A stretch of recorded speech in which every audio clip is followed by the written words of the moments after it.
After 10, so we're going to get started this morning. Coach James, appreciate your time. We will, as always, record this and send a video out to those that need it, and we'll send quotes later on this morning. So again, Coach, welcome in, and we'll move around this morning. If you have a question, use the hand raise feature. We got a bunch in queue, so we'll get started with Steve Wiseman. Steve, go ahead. Hey, Nate, good to see you this morning. Thanks for having me, guys. How's everybody doing? Yeah, we're doing well. Thanks for doing this for us. We heard some good things about Henry Coleman, and I wanted to talk to you about what he's shown you so far. What were your thoughts of him as a recruit? Has he shown you more since he got here, and what are the things he's still working on? Well, I think he's doing a lot of the same things that we saw while we were recruiting him. He plays with amazing energy, extremely tough. Obviously, he has the physical makeup to bring that type of power and strength and athleticism to the game, which he's done each and every practice. And whatever team he's been on, he's given them a jolt. He's an energizer bunny. So wherever you kind of place him on the floor, I think we toyed around with having him play the 5, the 4, a little bit of the 3. So he's done a really, really good job of just adjusting to whatever we've thrown at him. But just overall, just a tremendous kid to be around each and every day. And one of those type of kids that you look forward to coaching them. So pleased where he is. He has room to continue to grow like all the guys. But we're just excited because he just competes, plays hard, and just fun to watch. Thanks. We'll go to Brendan Marks next. Brendan, go ahead. Thanks again for doing this, Nate. Appreciate you. Good morning. I wanted to ask you about the development of Mark Williams and also Pat Tape. I think I'm saying his last name right. Obviously, they're on different ends of the spectrum with where they are in their careers, but how are both of them adjusting so far? And, how is Pat, I guess, adjusting with his experience? Is that showing up for such a young team otherwise? It is, but I tell you, it's slightly a little bit different than you may think, because Patrick didn't play last year, so he set out, and also Mark, who went to IMG, but he had some tendonitis issues, so he missed a great deal of the season. So you have two big guys who are new, who are learning and developing, unlike a typical transfer. Or grad transfer, player in Patrick, and with Mark, he's just this 7-footer who's still trying to figure out, how to use all his tools, and because the level of play at his previous high school, before transfer in IMG, the speed, the athleticism, just the physicality of each and every practice, those two guys are learning a lot. Patrick, because he's older, he's just stronger right now, and I think he's really trying to impose as well on all the guys that he's kind of going up against. So I really like that about Patrick. Both kids, though, I mean, whatever you tell them to do, they try to do it to the best of their ability. And with this group, I can kind of go down the list, and I'll probably sound like a broken record, but all the players, they love being in the gym, they want to get better, and they are extremely easy to coach. Now, I just hope that remains to be true when we actually start playing, against a real opponent. But those two big guys have brought it every day, and I like that. Is Pat, would you say, further along because of that layoff, because of the injury? Is he further along on the offensive or defensive end so far? Defensively, I would say for sure. He does a great job in the ball screen. He moves his feet. He doesn't talk a lot, but the one thing you need to do in the ball screen is call it out, and he actually does that a great deal. So I foresee him being a guy that, we face an opponent that runs a lot of ball screens in their offense. He can really move and blow up, and disrupt a lot of the plays. And he rebounds. So if you can guard the post, guard the ball screen, play with a level of physicality, which leads to rebounds, which is probably our best rebounder. That equates to, being able to help us. And, obviously the teams that we play, they have, pretty good big guys. So I think everyone will be called upon, and he will be one of those players. Thank you so much. All right, Jim Sumner, go ahead. Hey, Nate. Good morning. Hope you're staying dry. I'm Um, trying, man. It's raining cats and dogs out there today. it is here in Raleigh too. Speaking of guys who didn't play a lot last year, Jaylen Johnson had a really unusual season, even by 2020 standards. Has he caught up to all the time he missed? What are you seeing from him? What are you expecting from him this year? Well, again, just like Mark, he transfers to IMG as well. And we were all so excited because we know the level of talent, not to just their opponents at IMG, but in their practices. They have, you know, 10 players that are going to all go Division 1. And unfortunately, with his injury and not playing there, you have to adjust to this level of talent. And it took a while to kind of find a stride and how hard you have to work, and things just don't come easy. It could be a walk on that you're going against, but that walk on has been our program, for 2 or 3 years, and is a little bit older and is going to challenge you probably a little bit more than you expected. So I think he's finally trying to understand that you have to bring it every day. And now that he's being more consistent and stringing some days together, with his natural talent and ability, he's going to be one of the best, especially in the open floor. He can really get out and transition, big time athlete, and his passing ability. I haven't seen too many guys, and I've been around, obviously, been here at Duke, and seen some pretty good Yes, a players quick follow. I'm sorry. Go ahead. Say again. I'm sorry. I thought you threw an interrupted you, so please finish. Oh no, but just talking about his passing ability, he can really find his teammates, and he loves doing it. Offensively, in terms of his shooting and being aggressive, he's really a pass first, player. And I think we're trying to get him to understand, like, look, when teams play off you, have confidence to shoot your jump shot, and if you have that mismatch, whether it be a 4 guard you or 5, use your ball handling, playmaking ability, and he's starting to do that.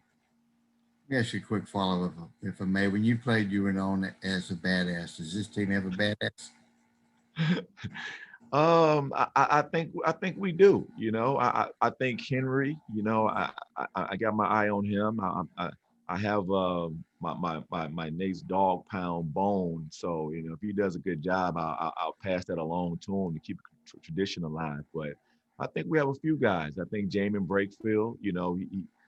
He's played at a high level, and I look forward to seeing him. Get out there and get a little rough, tough, and bump some guys around a little bit. What you might say, Jordan. Oh yeah, well he's already proven to get after guys, so that's the pit bull right there. So I'm more concerned about the younger guys and what they're going to bring. Okay. We'll go to David Hale next. David, go ahead. Hey, appreciate this, Nate. This is maybe a little bit of a complicated question, but you spent some time this offseason focused on social justice issues, pushing some of the conversation there on campus. I know Wendell did a little bit of that at home too. And as folks have talked about him taking on a bigger leadership role and kind of building his own confidence and stuff, I'm wondering, based on your experience and kind of seeing what he did, do you think that off-court kind of stuff helped him develop his voice a little bit and become a little more confident in how he expresses himself? Absolutely. First and foremost, Wendell is just a sharp young man. Is very in tune on what's going on, and obviously everything that has happened and has continued to happen with all the injustices that Black people face. That makes people want to come together, want to find out solutions, want to figure out how we can all get better and get better together. And I think that really sparked some things in him, wanting to show that leadership that he has, and bringing his community together, and being one of the people to spearhead different meetings, and just wanting to make sure his voice was heard. And I think seeing him back on campus now with the team, he's a different kid. I think now that he's a sophomore, experiencing everything that has happened, not just with all the social issues, but the pandemic. It really caused people to kind of reflect on and what we all can do to make our environments better, and he's done that, and I'm very proud of him. And to see him grow, and normally guys like Wendell, they're only around for a year, but now to see a talented player come back, now he's becoming a man. He's a sophomore, and you hear the voice, all the things that we try to instill in him as coaches, everything that Coach K talks to him about. You kind of, you hear him, you're talking in the locker room, or he's on the floor, you're like, okay, this kid is starting to get it. And all of you who have, kids, as parents, when your kid starts to get it, some of those tough lessons, it just makes you feel good. And that's where Wendell is. And he's going to continue to grow as a leader. And because of that, his game is taking off. So, we're really excited to see that. But very proud of him. He's definitely matured. And I look forward to him to being one of our really outstanding captains this year. Was there any moments that you kind of like something in particular that you kind of saw the way he responded to something or the way he spoke up about something that you kind of said like, that's a different Wendell than I would have seen last year? Oh, definitely. It happened not too long ago. I mean, you have a young group of kids. This is their first time. It's been long stretches, long layoff. Now that we're actually back playing, we're preparing for a season. And they've had tremendous attitudes, the freshmen, the team, some really outstanding practices. But, like anything can happen, and everyone's, you can have a bad day. So freshmen, they're a little loose, or they're not as locked in as you would like them to be. And is really cool to see a Wendell Moore and even a Matt Hurt say, guys, come on, let's bring it in. Everyone, hold up. Like, we're not getting better. This is unacceptable. This is not the Duke standard. So let's all just regain our focus and let's get back to working hard. And for them to say that, they definitely would not have said that last year, especially Matt Hurt. But Wendell, to see it and bring them together and then was even better, the team responded, so that's when you feel good and you say, look, however the season goes, however many games we end up actually playing, when you have really outstanding leadership, it makes your job as a coach, go that much more smoothly. Thanks so much. All right, we'll go to Brian Horace. Brian, go ahead. Thanks for doing this, Coach James. Coach James, it's also raining here in DC, just so you know. Okay. Can you talk about Jordan Goldwater's evolution from freshman to now and his influence on Jeremy Roach? Okay.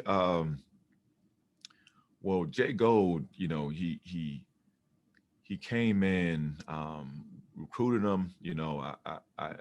I made a few calls, made a few filler calls, looking for a guard that can really lead the blue team, someone who has the athletic makeup to push our starters in practice, and then maybe eventually, be a solid player in our program.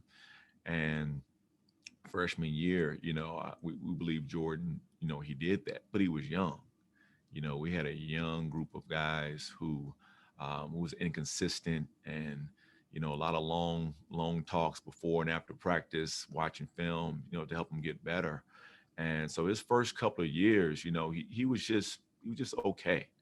And I think that one thing about Jordan, he is a believer. He does believe in himself, and I think a light bulb went off. And like I talked about with Wendell, being in our program, especially a guy who's been in our program for 3 or 4 years, you really want to try to see them turn the corner. And Jordan's, junior year coming in as not a highly touted player. I think he barely scratched the top 100. Now he's receiving a scholarship, to Duke, and everyone's like, what in the world, where does this kid come from? And I think he took that as like a challenge, took that as okay, I have to show everyone that I do deserve to be here, and I'm good enough to wear the uniform. And I think he took that type of approach. And then junior year, he not only, was good enough, he helped us win some big time games. And very proud of his effort, going from, like I said, a player that was not highly touted to someone that became a starter. And he's our no one would have ever expected this, but he's our leading returning player in minutes played. So that just kudos to him and his hard work. And we're going to need him to have a great year this year, pushing Jeremy, because Jeremy is the most talented player. And sometimes when you have a veteran guard who's a senior, who's kind of, in his mind, look, I paid my dues, now what are you going to do when you have this freshman who's a prime time player and is going to need to, have the ball in his hands? So now what do? Are you concerned about where you are in your position and kind of guard, what you believe you worked hard for? Or are you going to, help a teammate out? Are you going to say, hey, look, man, like my goal is to win a national championship, and I'm going to help you. In order for us to do that and win some games, I'm gonna pressure you every day in practice. I'm gonna help you. I'm gonna teach all the lessons. Try to teach all the lessons that the coaches taught me over the years, all my experiences, to help you along, because we don't have a full year for Jeremy to get whatever lesson. No, you got to get that right away, because as soon as this thing tips off, it's full steam ahead.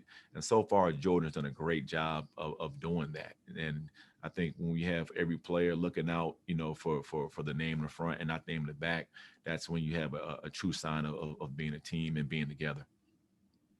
Thank you, Coach. All right, we'll go to Jared Fialco next. Jared, go ahead. Hey, Nate, a few weeks ago, Mike was talking about how he was hoping for universal testing protocols, not only across the league, but maybe across college basketball. Was curious about your concerns as well, and if there's anything else you'd like to see universally done across college basketball to alleviate any fears you may have about this season. Yeah, I mean, Coach is right. I think we've done an amazing job at Duke on our testing. We get tested every day, and we try to create the best as we possibly can, our Duke bubble. And it's unfortunate that everyone doesn't do that, or we're not all under the same guidelines. So we're playing an opponent where we're testing every day, but they may test once a week, 3 times a week, whatever it may be. You just don't know, because everyone is not mandated across the board that everyone follow the same protocols.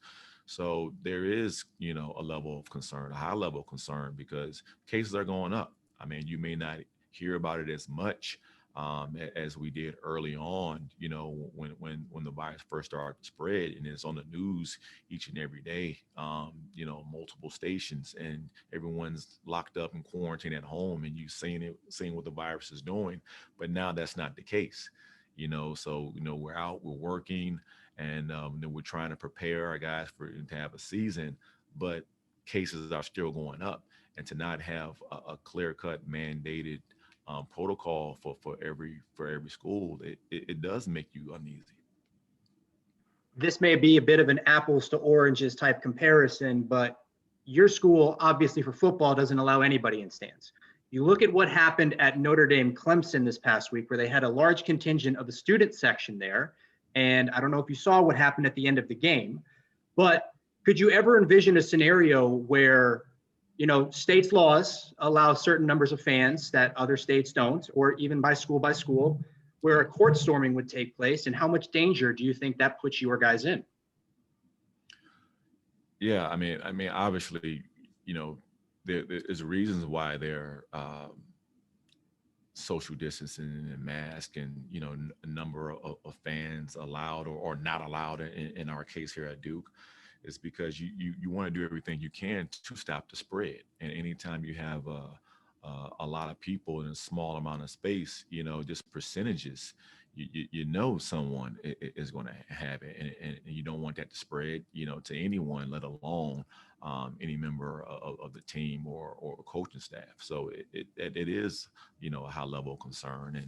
And like I said, for us to not to have any fans, which it's, travesty in itself to have not have fans in Cameron, but to go and play in a Georgia Tech or a Florida State and from state to state not have the same laws and things. So, you hope those things don't happen, but it's always concerned that when you have a collection of kids who kind of sometimes have a mind of their own, you want to try to keep your players out of harm's way for something happening like that, like a court storm. Thank you, Nate. All right, Jason Evans, go ahead.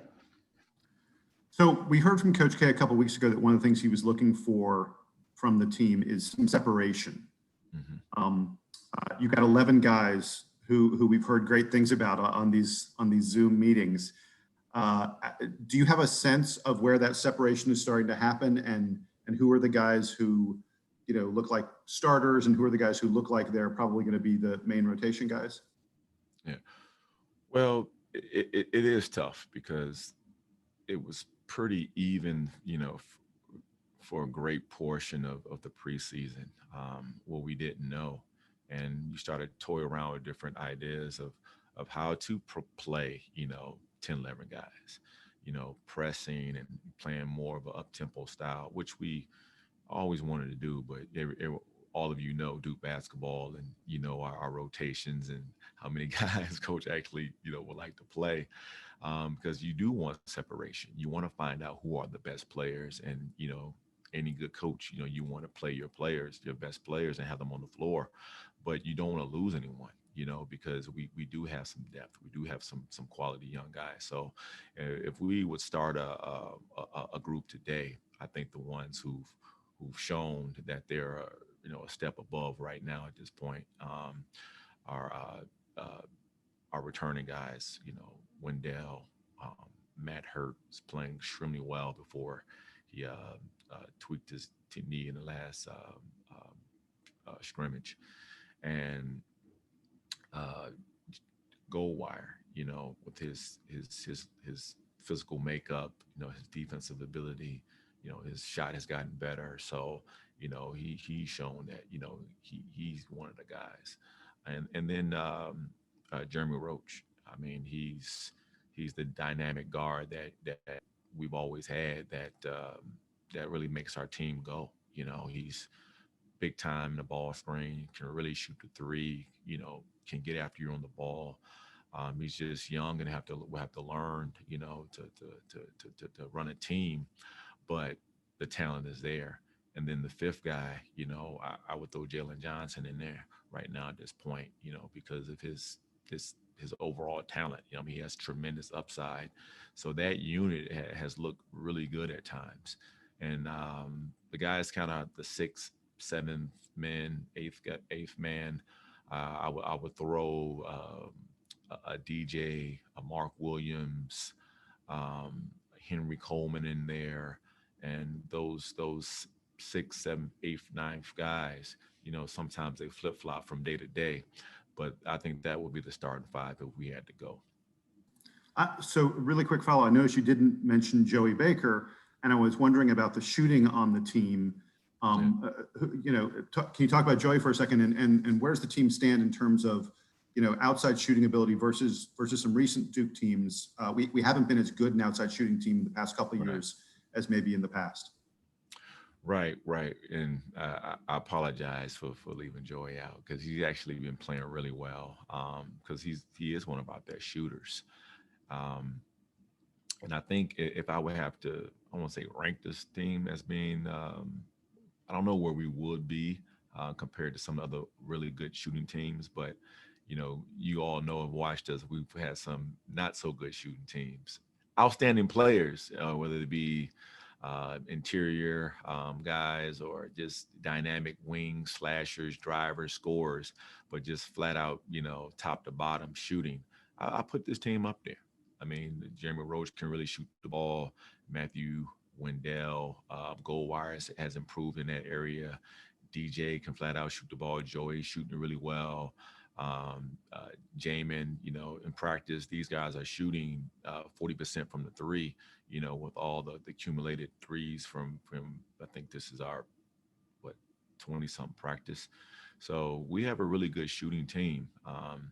Now we just have to, get the balance, because normally when you have one thing, sometimes you fall off in a little bit of other areas. So we're just trying to figure some things out, but we believe we can get after you. That's when the depth comes in. We will try to use as many guys as possible. And just like when I told him when I played, I said, look, I played on some teams, and 98, 99, you better be ready when your number's called. Or that could be a quick stint out there on the floor and you're back on the bench. And I think that keeps you hungry, keeps you sharp. But we do have a good group, and we're going to see, when the ball is tossed up, what lineups work. We have a couple more questions, and we'll get to those before we wrap it up with Nate. We'll go to David Thompson first. David, go ahead. Hey, Nate. Good morning. How are you? Good morning. Good. So it looks like next week you'll probably have 3 former players drafted into the NBA, and they just announced, that then the season's going to start in December. Can you talk about that quick transition that these players are going to have to make, and also have you been talking to these guys about the next level? Well, it's I haven't spoken to them too much about it. I just tell them to control what you can control. My conversations with Cassius and Trey, and I spoke to Vernon's camp, as they prepare. I said, look, just control what you control. Bust your butt every day, work hard, and it only takes one team to like you, and hopefully that's someone who finds a place for you, and whether that be first or second round, because the game has changed, the league has changed. It used to be the thing where you want to obviously go lottery. That's always the goal. But if you're a first round or you're late, sometimes it may be best to go second round for someone who really wants you, has a plan, and there's opportunity for you. Because once you get out there and if a team doesn't have a plan, then that's when you're like, wow, why did you end up drafting a kid? You're not going to use them. You didn't have a plan for them. So back to me, talking to them about, like, look, just be ready, it's a business, and be professional. And that's what we try to teach our guys every day here. You show up, you come ready for work, and you do it to the best of your ability. And I think they think they're really excited, and don't know what to expect, but to have that feeling, they're still very young in their basketball playing careers, and we just wish them nothing but the best. But our guys are doing really well. We have a lot of guys in the league, and our brotherhood is strong. So I know wherever they go, whatever opponent they'll face, they're going to have a Duke player that they're going against that can, kind of give them a little bit, a few words of advice and wisdom to help them, not just flourish in the league, but just stay in the league. Do you think this draft class is at a bit of a disadvantage with just the small window that they have? Yeah, I do. And I think that's even more where you're important to take care of your body, make sure you're ready, make sure you're always putting yourself in a position where you can showcase well. And just be a great guy, which we have at Duke. When you have to be around people, I mean, you guys have your own teams and you work with people. You want to work with good people. And if you have that, you have a tendency to stay working with good people because people want you around. So, with the season the way it is, the pandemic, you don't know how many games are going to be played, what's going to happen, when season is going to start. So all you can do, like I said, control what you can control, and just be ready and go from there. All right, we got 2 more. Jake, Ben, appreciate your patience. Jake, go ahead. Thank you. Hi, Coach. Thanks for taking the time out today. And I wanted to ask, so obviously the NBA opted to have social justice words on the back of their jerseys, and there's a wide variety that players ended up picking. And in an interview with Coach Smith, he was saying that the team felt equality was just the strongest word that you guys could put on the backs of your jerseys. And I just wanted to ask you as well, why was equality the right word to go on the back of the jerseys? I believe that's what we all are striving for. We want to live the American dream. Have an opportunity to achieve whatever amount of success and opportunities that the next man has. So equality, I think everyone will understand that. And I think if you don't understand someone who's asking for some equality, you have to take a long look in the mirror and do some self-reflection about, what's going on inside your head.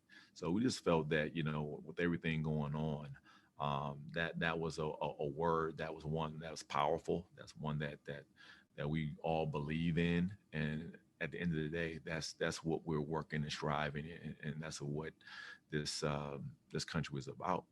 Everyone given the equal opportunity to make it, and so that's what we decided. And I think it was the right move. Thank you, Coach. Right. What do you think? I think it's a great word to have on the backs of the jerseys. It is. It is. All right, Ben Swain, go ahead. Thanks, Mike. Appreciate it. Nate, I've just got a quick process question for you. It's been 245 days since the last college basketball game. There's been a ton of movement in the offseason, obviously, transfers, NBA draft entries, et cetera. When do you guys as a coaching staff typically shift towards scouting other teams? And has that process been changed at all by the pandemic, or is that still kind of business as normal this year? Well, considering we have a game fast approaching, we already are starting to,